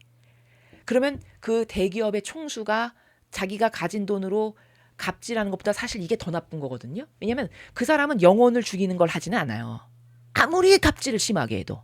그쵸? 그런 거잖아요. 그 사람이 영혼을 죽이는 건 아니라니까요. 영혼을 속이거나 그냥 자연법에서의 본인이 가지고 있는 돈으로 조금 힘쓰는 거지. 그게 다예요. 그 사람이 하는 건. 근데 이 하느님의 일꾼이라는 거는 왜 중요하고 얼마나 미묘한 거냐면 이 사람이 말 한마디 잘못하고 이상한 거 퍼뜨리고 전달해서 그걸로 사고방식 오염시키죠. 그럼 영혼을 죽이는 거거든요. 근데 영혼에게 영향력 끼치는 거는 지옥감이에요. 왜냐? 예수님이 천상의 책에서 루이사에게 뭐라고 말씀하시냐면 너 내가 이런 영혼들을 지금 다 하느님이 만드신 거잖니? 근데 쟤랑 똑같은 사람은 다시는 못 만들어. 유일무이하게 쟤 하나야. 이렇게 말씀하시는 부분이 있어요. 그래서 우리 각자 하나하나는 존중받아야 될 존재인 거거든요. 그렇기 때문에 나랑 똑같이 생기고 나랑 똑같은 사고방식을 하고 내 어떤 기질이나 내 신체적 혈액형이나 혈청의 퍼센테이지까지 완벽하게 똑같은 나랑 동일한 인간은 못 만든다고 하셨어요. 예수님이. 너는 유일무이한 존재다. 이렇게 말씀하세요. 그러면 그렇게 내가 유일무이하게 소중한 이 세상에 단 하나밖에 없는 존재인데 그런 사람을 마귀화 사고방식을 시켜서 얘를 지옥에 가게 했어. 그럼 이 지옥 가게 한 것에 대한 대가를 어떻게 받아야 될 것 같으세요? 다시는 못 만들 아이인데 영혼 하나 폐망으로 만들어서 지옥으로 갔어. 그러면 얘를 다시는 못 만들 애인데 유일무이한 존재인데 그걸 지옥에 가게 한 대가를 반드시 받아야 되겠죠. 예, 이렇게 무서운 거예요. 근데 그렇게 무서운 건데 그런 하느님의 질서하고 정반대되는 이상한 걸 가르치는데 거기 가서 맨날 머리 조아리면서 아멘, 알렐루야, 아멘 이걸 맨날 해. 근데 그건 하나도 안 이상한 거예요. 대기업 총수가 갑질해서 거기서는 막 이렇게 뒤꿈치 들고 데모를 하면서 그렇게 해서 자기 영혼을 죽이는 그게 더 나쁜 사람인데 거기 가서는 뒤꿈치 들고 이렇게 반기 드는 걸 아무도 안 해. 그냥 다 맹종해. 누가 시키지도 않는데 자발적으로. 그럼 이게 얼마나 무서운 프레임입니까? 그렇죠? 그 무서운 프레임에 마치 고기가 그물에 걸려서 아무리 발버둥을 쳐도 못 나가는 것과 똑같이 본인이 지금 거기 걸린 거거든요. 근데 그걸 알까요? 절대 몰라요. 죽는 날까지. 그런 것에서 깨어난다. 이건 엄청난 은총을 받은 거예요. 그 프레임에서 내가 깨져서 진실을 알게 됐다. 이건 무지무지한 은총을 받은 사람이에요. 특히 이 시대에는. 여러분, 제가 얼마 전에 그 무슨 동영상, 되게 오래전 2, 3년 전 동영상을 제가 우연히 보게 됐어요. 무슨 다큐인데 거기에 우리나라에서 지금 그 로마에 추기경이 돼가지고 가 있으신 분 있잖아요. 말 안 해도 누군지 아시죠? 그분을 쫓아다니면서 다큐가 그 사람의 발걸음을 쫓아다니면서 하루를 어떻게 보내는지, 그 교황과의 관계가 어떤지 이런 걸 찍어서 보낸 다큐가 있었어요. 근데 제가 그걸 보면서 참 기가 막히다라고 그 포인트로 딱 집었던 지점이 몇 군데가 있는데, 그 중에 하나가 뭐냐면 본인이 새벽에 일찍 일어나서 그 자기가 지금 머물고 있는 그 교황청 근처를 산책을 한대요. 그래서 그 새벽에 산책로 루트를 이렇게 따라가면서 보여주는 게 있거든요. 근데 그 루트를 이렇게 따라가다가 어느 그 건물 앞에서 쓰더라고요. 그 사람이, 그 추기경이라는 사람이 쓰더니 그 창문을 보고 거기다가 십자성호를 그으면서 거기다가 깊은 절을 하는 거예요. 이렇게 제가 지금 하는 것처럼 성호를 막 이렇게 경건하게 긋더니 그 창문에다 대고 이렇게 절을 하더라고요. 그래서 제가 저게 도대체 어딘데 저기다 저렇게 절을 할까 궁금했어요. 근데 여러분, 그게 어딘 줄 아세요? 그게 프란치스코 교황의 숙소예요. 그 숙소 앞에서 가던 길을 멈추고 십자성호를 열심히 긋더니 거기다가 깊은 절을 하는 거예요. 제가 그걸 보고 무슨 생각을 했는지 아세요? 아, 저거는 죽는 날까지 못 나오겠다. 그냥 저걸로 끝이다. 이렇게 생각했어요. 그거는, 그 인생은 그걸로 끝이에요. 왜냐? 여러분, 그게 바로 우상숭배예요. 아시겠습니까? 그게 우상숭배의 그 사람 안에 마귀가 우상숭배의 표본을 세우는 거예요. 그렇게. 그러면 그 수하의 수많은 신자들은 그게 뭔지도 모르고 추기경이 하는 거니까 다 따라해. 이렇게 해서 그 마귀의 나라를 건설하는 거거든요. 마귀가 그런 프로세스로 사람을 속여요. 그것에 아주 정예화된, 쉽게 말하면 빨갱이의 최적화된 군인 같은 정예화된 군인인 거예요. 그 마귀 나라에 그 사람이, 그 표본을 보이는, 그 샘플을 세우는. 그래서 아무것도 모르는 우매한 국민이 그걸 보고 다 따라하는 이런 거거든요. 여러분, 골프장에 가면 골프 생전 처음 치는 사람도 다 이렇게는 하죠. 그럼 이게 뭐예요? 한 번도 안 해봐도 다 이렇게는 해. 흉내는 내. 그 왜 그럴까요? 어디서 본 게 있는 거지. 아, 골프 칠 때는 이렇게 하더라는 거를 본 거예요. 그러니까 따라하는 거야. 일단 잘 몰라도. 인간 이렇거든요. 골프 치러 갔는데 들어 누워서 이렇게 하진 않아. 왜? 그렇게 하는 사람은 없었거든, 지금까지. 이게 여러분, 사람이 그 정도로 멍청하고 어리석어요. 뭐를 분별하냐, 뭐를 생각을 해보고 행동을 하냐, 절대 그렇지 않아요, 인간. 그냥 따라해요. 정서가 가는 대로, 기호가 가는 대로. 그러면 그 추기경을 통해서 그렇게 깊은 십자성호를 그으면서 경배를 드려야 할 건 누구한테나 해야 될까요? 예수님과 성모님과 아버지께만 해야죠. 그 일을. 근데 사람에게 그 짓을 하고 있는 거예요. 그것도 사탄에게 완전히 들씌운 적그리스도 세력에게. 아시겠습니까? 제가 그걸 보고 웃었어요. 저거는 저 사람이 저게 의도적으로 하는 거거나 완전히 지배당해서 본인도 그게 뭔지를 모르고 하는 거거나 둘 중에 하나일 텐데, 의도적으로 하는 거라면 저건 정말 사악한 마귀인 거고, 자기도 모르고 완전히 경도돼서 그렇게 하는 거다. 그럼 너는 그냥 죽는 날까지 그걸로 끝이겠다. 제가 이렇게 생각을 했어요. 그걸 보고. 이게 충격적인 거예요.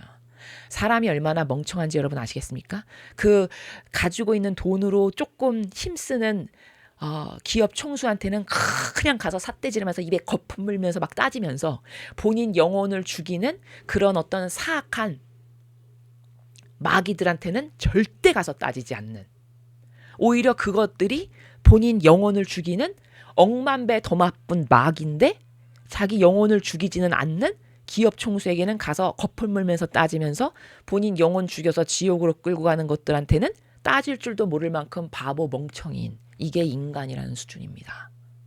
객관화가 되십니까? 이런 것에 대해서 지금 우상숭배를 제가 여기에서 끝나면 배울 게 없어요. 지금은 이렇게 우상숭배를 하는 사람이 없으니까. 이거 지금 사람들한테 말해주면 뭐예요? 아니 누가 지금 물고기한테 절을 해. 요즘 같은 세상에 그 사람들이 정신병자라고 손가락질하지. 안 그렇겠습니까? 아니, 누가 요즘 같은 세상에 나무한테 가서 나무에다가 정한수 이런 사람이 어디 있습니까? 그러니까 이거는 이대로 배우면 배울 게 없는 거예요. 과거에는 사람들의 수준이 지식을 배우지 못해서 수준이 낮으니까 그런 해나 달이나 무슨 나무, 돌 이런 데다 가서 절하니까 그 수준에 맞게끔 말을 할 수밖에 없는 거예요. 그러나 원리적 나라에서 말을 한다면 우상숭배를 하면 안 된다라는 거거든요. 지금 여기서 말하고자 하는 핵심은. 그럼 우상숭배가 지금은 고도화됐다는 걸 알려줘야지. 그래야 사람들이 우상숭배를 안 할 거 아니에요. 뭔지 알고. 그쵸?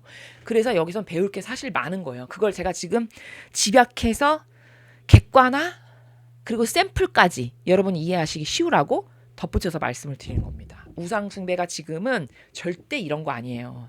사람을 신처럼 떠받들면서 하느님한테만 드려야 되는 절을 인간에게 하는 거예요. 그러나 여기서 질서를 잘 잡아야 되는 건 그렇다고 해서 그럼 모든 하느님의 일꾼을 다 깡무시하라는 말이냐? 그게 아니에요. 진짜 하느님의 일꾼은 무시하면 모세꼴 나는 거예요. 미리암꼴. 아시겠죠? 그러면 도대체 누가 진짜고 누가 가짜인지를 알아야 존중할 걸 존중하고 존중하면 안 될 걸 안 하는 이런 어떤 선택을 똑바로 하고 살아갈 거 아니에요. 그걸 지금 제가 말씀드린 거예요. 열매를 보세요. 거기 예수님과 성모님을 닮은 희생이 있다. 여러분 입으로 하는 건 희생이 절대 아니라고 말씀드렸습니다. 어떤 사명이 거기서 하느님의 말씀이 계속 나오고 거기서 막 치유가 일어나고 그 사명을 통해서 하느님의 백성들이 아버지께 더 가까이 다가가고 사랑을 하게 되고 정신세계가 업그레이드가 되고 이런 걸 해. 그럼 뭐 예수님이 하셨던 걸 하는 거잖아요. 그렇게 결과가 있어. 그럼 그 사명은 하느님이 축복하신 사명이에요. 그럼 그 사명에 있는 일꾼들은 존중을 해줘야 돼요. 근데 그렇지가 않아. 맺은 열매가 다 막이야. 뭐 계명에 정반대되는 것만 맨날 얘기하고 하느님이 세우신 이 질서를 맨날 허트러뜨리고 무너뜨리고 맨날 마르크스 막시즘이나 떠들고 이야기하고 이게 어떻게 하느님의 일꾼이야? 사탄의 일꾼이지. 근데 그 사탄의 일꾼이 뭔지도 모르고 거기 가서 맨날 머리 조아리면서 거기다가 안수받고 맨날 이런 걸 해. 그러면 그 영혼의 결말이 어떻게 되겠어요? 이런 분별을 지금 못하는 시대는 이게 진짜 비참한 시대예요. 이런 분별을 할 수 없을 만큼 지력이 저열하니까 빨갱이한테 투표하는 겁니다. 나라 팔아먹는데도. 아시겠습니까? 여기는 우상숭배가 뭔지를 알아야 된다라는 것이고 그 다음에 세 번째 챕터 질투하시는 하느님, 사랑이 많으신 하느님. 지금 모세가 이 질투하시는 하느님, 사랑이 많으신 하느님한테서 무슨 얘기를 하냐면은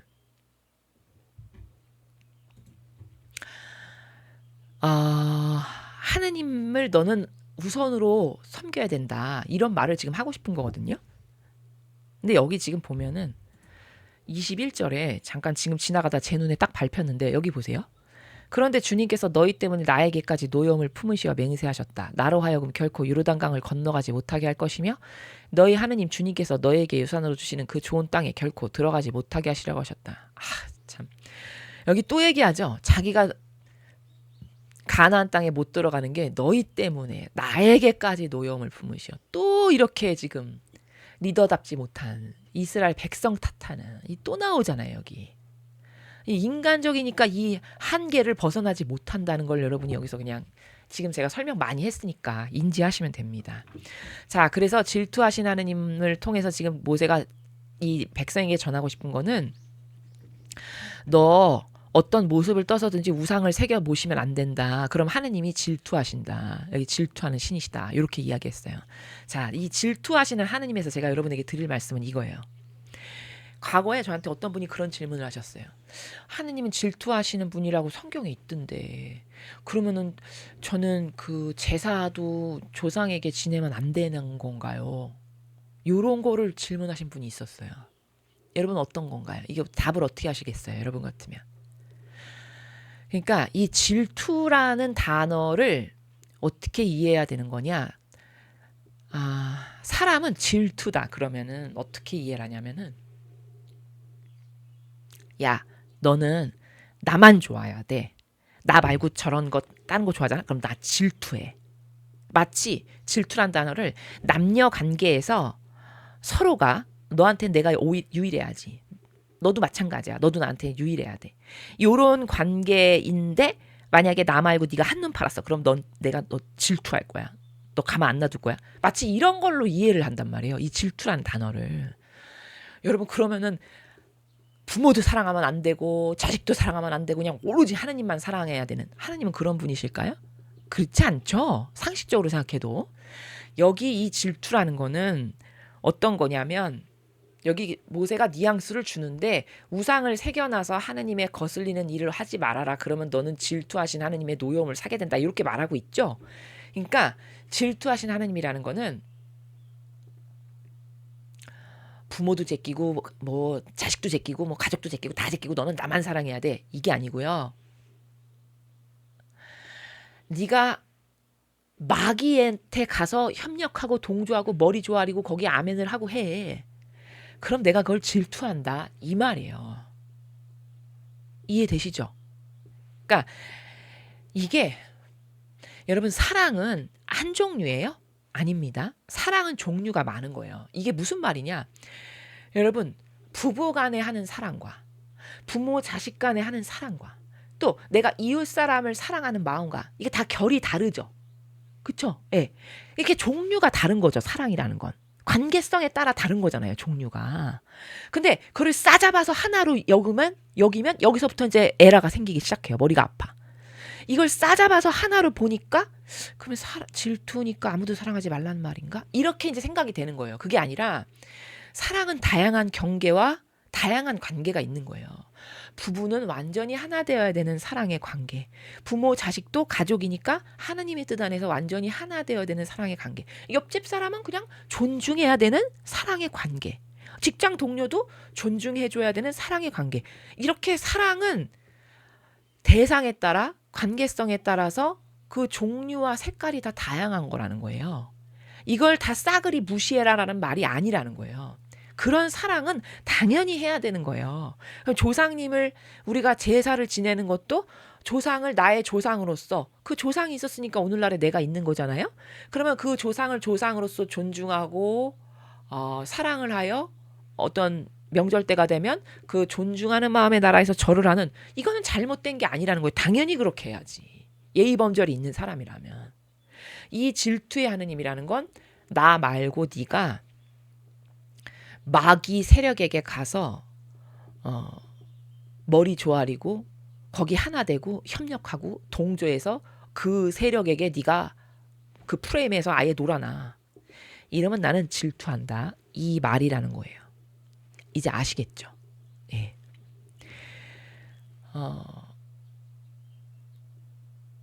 제가 예전에 하느님 아닌 것에 절하는 게 우상숭배입니다. 이렇게 말씀을 드렸더니 아마 오해하시기를 제사 때 절하잖아요.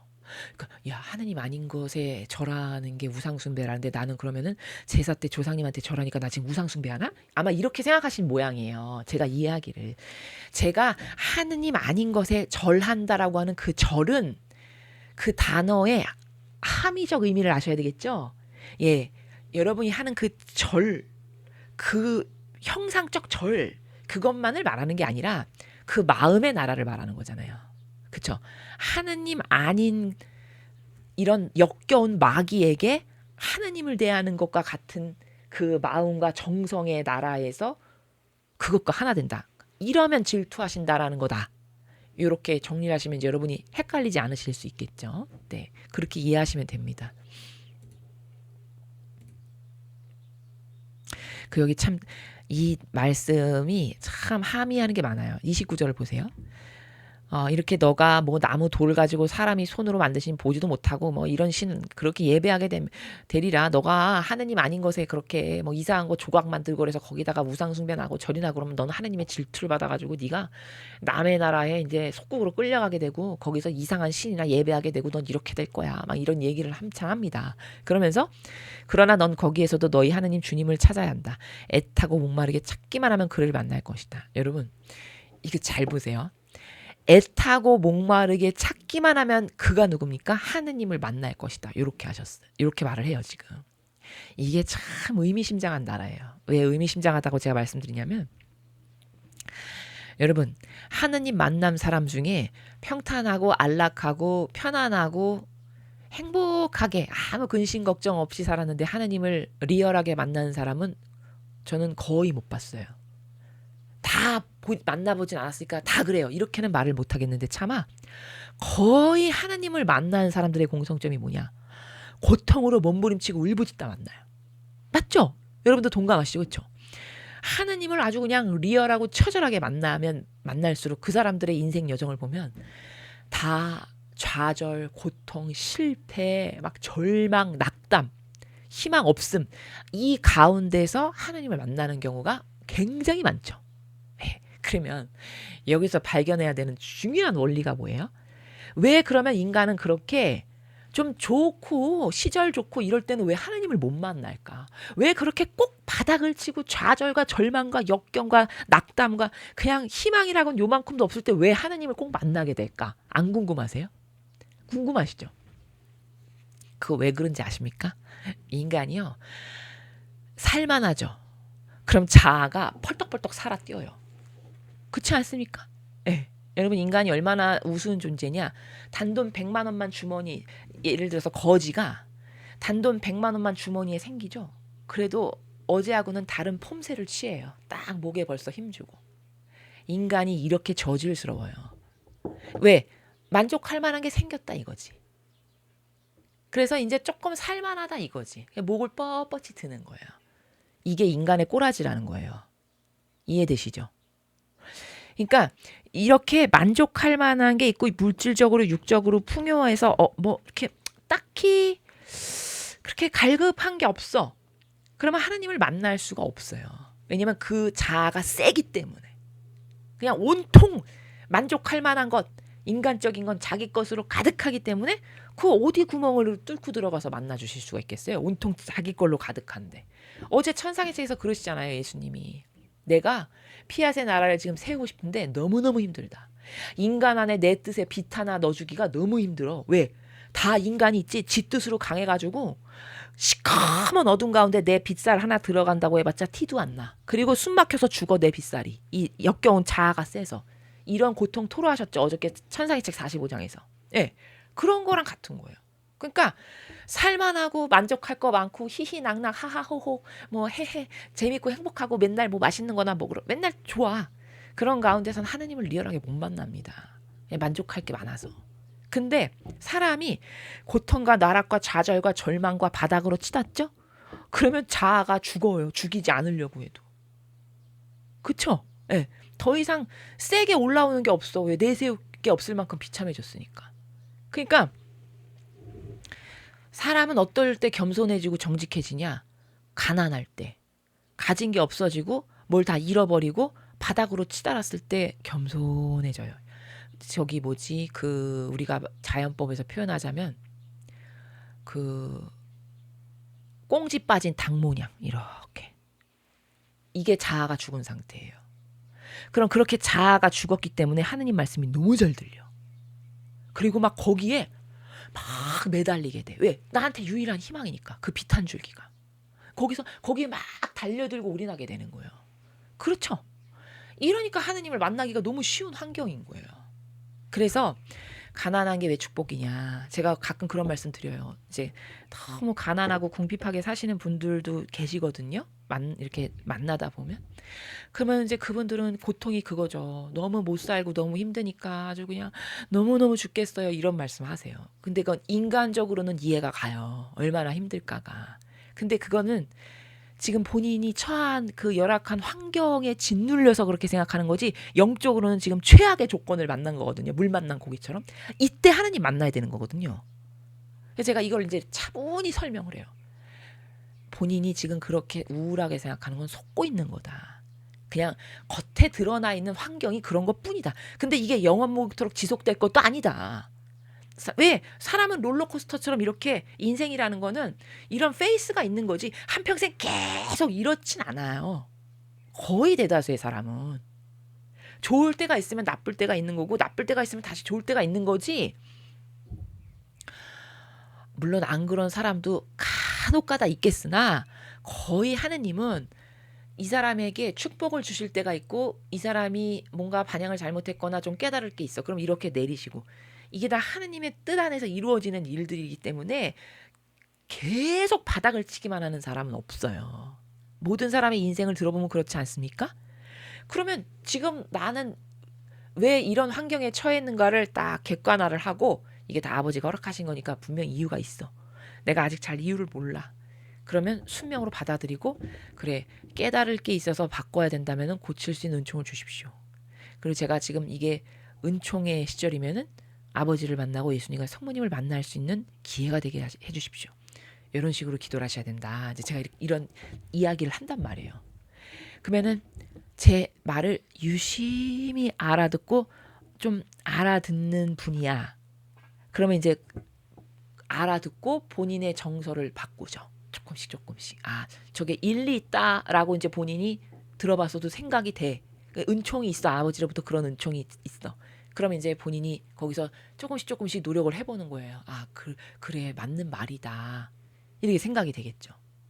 그러면서 그때서야 하나님을 만나려는 노력을 해서 실제 그렇게 어려울 때 하나님을 만나는 경우가 굉장히 많아요. 여러분 다 공감하실 거예요. 그렇죠? 그러니까 인간이 그런 본인의 어떤 어리석음의 자충수 있죠. 예. 본인이 자초하는 그런 어리석음의 자충수가 뭔가 나는 이 아담과 하와의 후손으로서 죄악의 기질이 있으니까 그런 어리석음의 자충수가 내 안에 있어. 이걸 인지하고 제가 이런 걸 말씀을 드릴 때마다 나는 저런 어리석음에 지배받기 쉬우니까 아버지 저런 거로부터 보호해 주세요. 이런 기도를 그때그때마다 화살 기도를 잘해야 되고 그런 본인이 환경에 처했을 때 얼른 이런 배운 걸 가지고 리마인드를 할 줄 알아야 되거든요. 그래야 거기서 나올 수도 있고 복기도 할 수 있고 그 은총을 자기 걸로 만들 수도 있고 이런 거예요. 그러니까 저희 이제 신자들이 있고 저희 영혼회원들이 있고 이런데 제가 여러 가지 경우에 있어서 많은 사람을 대할 수밖에 없으니까 제 직분이 안타까운 경우가 굉장히 많은데 어떤 경우가 제가 많은 분들을 만나면서 제일 안타깝냐면 처음에 저희를 만날 때는 다 어려워서 만나거든요. 왜냐면 어려우면 하느님을 찾을 수밖에 없어요. 일단 인간의 본능은요. 뭐 지푸라기라도 잡아야 되니까. 그러니까 막 엄청 어렵고 막 고통 가운데 그냥 좌절 절망 그냥 바닥을 칠 때 다 저희를 찾아요. 근데 일단 저희를 찾아가지고 저희가 그땐 이렇게 해야 되고 지금 하느님이 이렇게 하시는 거니까 이런 거에 순종해야 되고 자매님이 혹은 형제님이 이런 건 고치셔야 되고 하느님께 지금까지 반향을 잘못했다면 돌아보고 이렇게 해야 되고 이렇게 솔루션을 준단 말이에요. 그러면 그때는 막 어렵고 갈급하니까 솔루션을 잘해. 막 순종을 열심히 잘해. 잘 따르세요. 그래서 막 잘 따르니까 하나님이 거기다 복을 주신단 말이에요. 순종을 잘하니까. 복을 막 주셔서 그걸 탈출했어.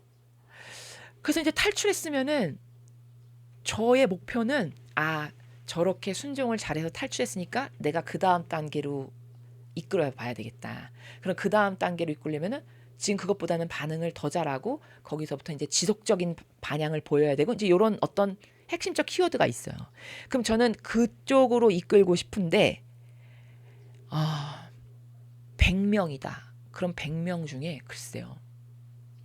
그런 그 다음 단계로 터닝을 잘하는 사람은 사실 많지 않아요. 본인이 그렇게 어려운 데서 탈출했죠? 그러면 하나님을 잃어버려요. 많은 경우에. 그리고 마음이 냉랭해져요. 그렇게 어려울 때는 열절하고 뜨겁고 갈망으로 막 달아오르고 이랬거든요. 그래서 막 본인이 먼저 하느님을 찾고 막 수시로 전화하고 막 이랬거든요. 근데 이제 살만해지잖아요. 그럼 점점 그 끈을 놔 본인이. 누가 놔라 한지 않았는데. 점점 놓고 예배에도 시들해지고 그 하느님의 말씀을 듣는 자세도 점점 이상하고 갈망하는 마음이라든가 이런 것도 점점 식어가요. 이게 인간의 교만과 자만이에요. 그래서 그것 때문에 망해요. 여러분 이 루트 이거 누구에게나 다 이런 루트로 반복되는 거거든요. 신앙생활을 잘하려면 본인이 이 루트에 걸려들지 않아야 돼요. 그러면 이 루트에 걸려들지 않을 만큼 정직하고 겸손한가 자기를 돌아봐야 됩니다.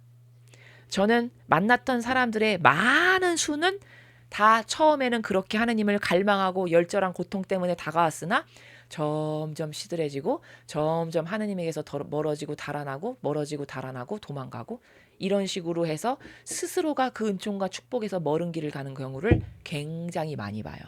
요 근래에도 그런 경우를 경험했어요. 그분은 잘 모르시겠지만 이해되시죠? 그러니까 그런 것에 내가 속지 않으려면 내가 얼마나 평상시에 깨어 있어야 할까? 내가 얼마나 하느님과의 관계성이 올바라야 될까? 이런 것에 여러분이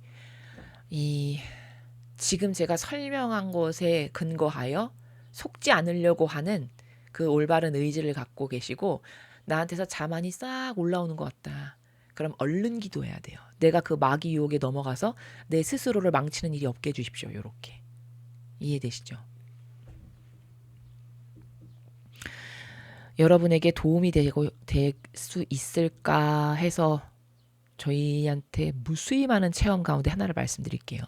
하느님을 배신하면 어떻게 되는가를.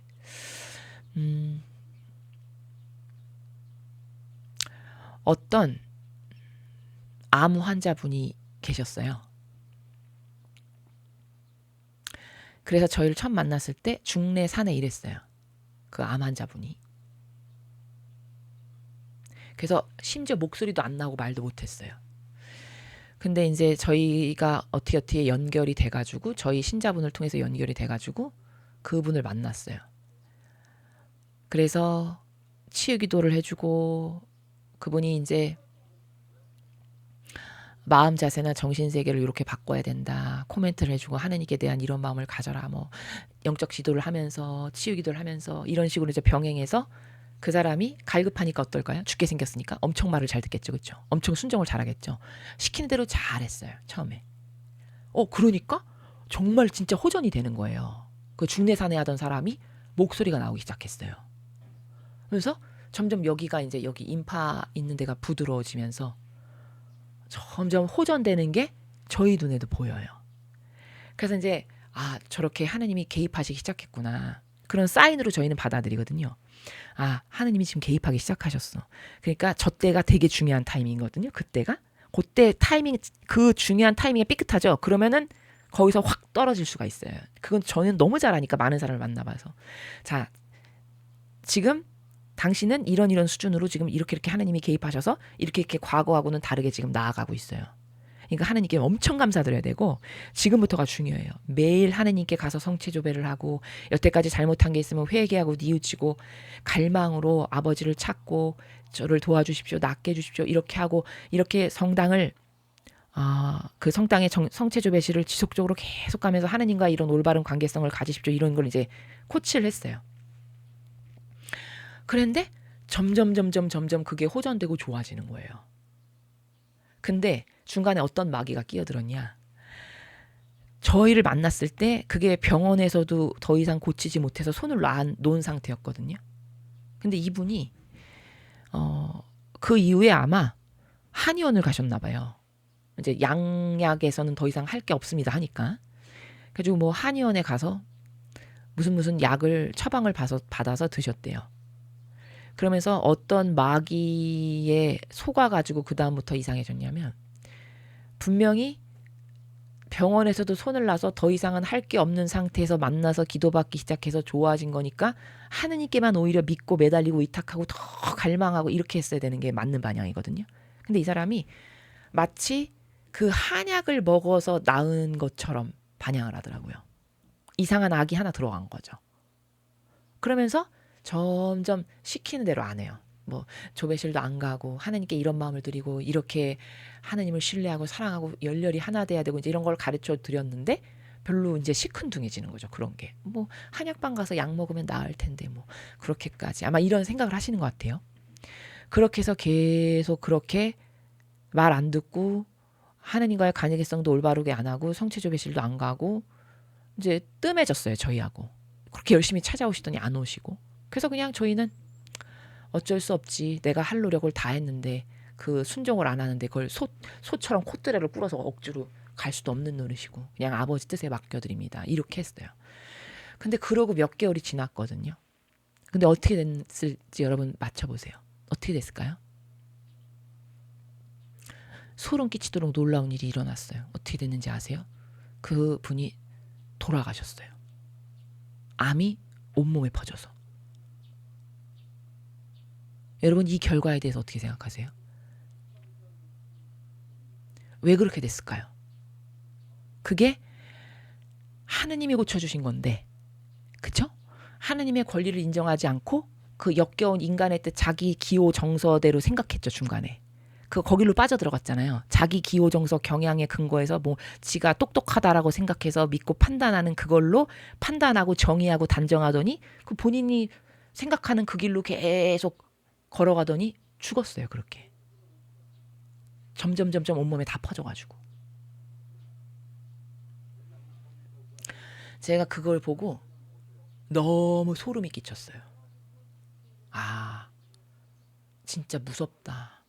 하느님과의 관계성이 얼마나 올바라져야 되는가를 저런 케이스에서 보는구나, 우리가. 그리고 인간의 그 교만한 자아가 자기를 죽이는 건데 참 안 됐다, 이런 생각을 했습니다. 그 케이스를 보면서. 여러분, 무슨 생각이 드십니까? 그러니까 인간은 이렇게 살만해지죠. 그렇게 안달복달하고 애걸복걸하면서 본인이 하느님을 찾았잖아요. 그래서 하느님이 그 가여운 영혼에게 손을 대셔서 개입을 하기 시작하셔서 좋아지고, 그 중간에 아마 한번 저희가 진짜로 좋아진 건지 가서 찍어봐라, 사진을. 그렇게 우리가 과학은 그럴 때 써먹어야 되는 거잖아요. 이게 우리가 그냥 지레짐작하고 속의 내면까지 그 암세포가 다 죽었는지를 확인해야 되는 거니까 가서 점검을 해보시라. 사진을 찍어봐라. 진짜 좋아진 건지. 그렇게 해서 사진을 찍어봐서 진짜 좋아졌다라고 했었거든요. 그럼 이건 확실한 거잖아요. 점검을 했으니까. 그렇죠? 근데 그 길에서 벗어나서 그렇게 인간의 뜻으로 가더니 죽었어요, 결국에는. 그래서 저는 이런 케이스를 많이 경험해요. 그러니까 사람이 참 무지하다. 참 나쁘게 말하면 무식한 거예요. 본인에게 내미셨던 하느님의 손길을 그 역겨운 인간의 자아가 그걸 내치고 본인이 본인 스스로 불구덩이로 뛰어들어서 죽은, 이런 거지 뭡니까? 여러분, 인간의 자아가 그렇게 무서운 겁니다. 그 인간적 기호 정서 경향, 그 본인이 판단하는 거죠. 예. 본인이 이거 아마 한약 먹어서 좋아진 것 같은데, 이거 본인이 생각하는 거잖아요. 본인의 기호정서 경향으로, 본인의 뜻으로. 그 인간적 기호정서 경향이 얼마나 무서운 건지를 몰라서 그 기호정서 경향을 따르다가 하느님이 주신 것을 하느님의 것으로 똑바로 공경을 드리고 인정을 안 하니까 아버지가 손을 놔버리시니까 그렇게 되는 거죠. 이건 엄청 무서운 겁니다. 사람이 이런 거 압니까? 여러분, 신앙생활 50년 하면 이거 알까요? 절대 몰라요. 종교 생활은요, 제가 장담하는데 피상과 막연 자체입니다. 하느님 몰라요. 절대 모릅니다. 제가 어저께 천상의 책 45장에서 그 어떤 형제님 하나 만났다고 말씀드렸죠. 컴퓨터 사러 갔는데 거기서 어떤 형제님 하나 만났다고 말씀드렸죠. 근데 그 형제님의 어머니가 암 환자인데 그 저희 만나서 고해성사 보고 안수 받고 기도 받으신 다음에 퇴원해서 지금 통원 치료하신다고 제가 말씀드렸잖아요. 근데 그 형제님이 뭐라고 고백했는지 그 고백이 걸작이에요. 자기가 수십 년 신앙생활 했는데 자기는 이런 체험을 처음 해본다 그랬어요, 저한테. 진짜 하느님이 사실적으로 이렇게 계시다라는 걸 자기 몰랐대요. 종교 생활이 그런 겁니다. 그냥 시계불락처럼 그냥 왔다 갔다 하는 거지. 때 가서 미사하고, 미사했으면 그냥 마음의 위안을 갖는 거지. 아멘 할렐루야. 나는 오늘도 평일 미사 갔다 왔다. 이게 종교 생활이에요. 그 종교 생활의 타성에서 벗어나지 못하죠. 그럼 한평생 피상적인 하느님의 그냥 막연한, 그래 내가 이렇게 하니까 은총을 받겠지, 이렇게 살다 죽는 겁니다. 아시겠습니까? 이게 얼마나 무서운 건지 아시겠어요? 그래서 그 형제님이 막 떨면서 얘기했어요, 저한테. 자기까지 너무 은총을 많이 받아가지고 자기가 지금 너무 벅차서 말을 못하겠대요, 본인이. 왜냐하면 사실적으로 자기 경험을 했으니까, 하느님을 자기 가족을 통해서. 이거 있을 수 없는 일이라는 거예요. 그 형제님이 그렇겠죠. 어제까지 위독해가지고 이거 심각한데 이렇게 말했던 의사가 와서 검사해보더니 아니 이게 어떻게 된 일이냐고 하면서 통원치를 하라고 했다니, 그거 어떻게 믿겠습니까, 일반 사람이? 그 사기 야 짜고 치는 고수도 많이야? 이렇게 말하겠지 아마. 그쵸? 이게 하느님이 살아계시다는 증거예요. 그래서 여러분이 진짜 이렇게 살아계신 하느님을 똑바로 하느님으로서 존중 안 한다. 이게 종교 생활의 엄청난 폐악이고 엄청나게 무서운 일이고 사람을 불구자로 만드는 길이다라는 걸 잘 아셔야 됩니다. 그 다음 챕터는 이스라엘 택하신 주님은 유일하신 분. 여기도 뭐 모세가 끊임없이 그 백성들한테 너 하느님한테 잘해야 된다. 니네 조상들이 하느님께 있잖아. 똑바로 하지 않아가지고 어떻게 망하고 죽었는지 알지? 너희가 그런 꼴 안 당하려면 넌 하느님 한 분만 잘 모셔야 해. 이제 그런 식으로 이 백성들에게 이야기를 하는 뭐 그런 내용입니다. 자, 오늘 우리가 신명기 4장을 학습했죠. 중간중간에 여러분이 배우셨던 것 중에 제일 중요한 건 우상숭배가 뭔가. 우상숭배 똑바로 개념을 가지셔야 돼요. 그래야 여러분이 속지 않으시니까. 두 번째, 오늘 배운 것 중에 중요한 두 번째, 도대체 질투하시는 하느님의 질투가 도대체 뭔가? 라는 거.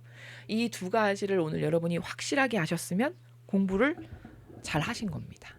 그리고 제가 후미에 저희들이 많은 분들을 만나는데 그 많은 분들을 만나는 체험 가운데 있었던 하느님이 어떻게 살아계시고 그런 하느님을 어떤 마음의 나라에서 대해야 되는지 이런 것에 대해서 여러분이 잘 마음에 간직하시고 나는 그런 위험에 그런 인간적 위험에 노출 안 되려면 내 인간적 기호를 다 죽여야 되겠구나. 안 그럼 나도 저 사람하고 별반 다르지 않겠다. 이런 것을 잘 마음에 새기셔서 여러분이 진실하게 진정성의 나라에서 아버지의 권리를 인정해드리는 그런 자녀들 되셨으면 좋겠습니다. 이상으로 신명기 4장 해설 강의를 마치겠습니다. 감사합니다.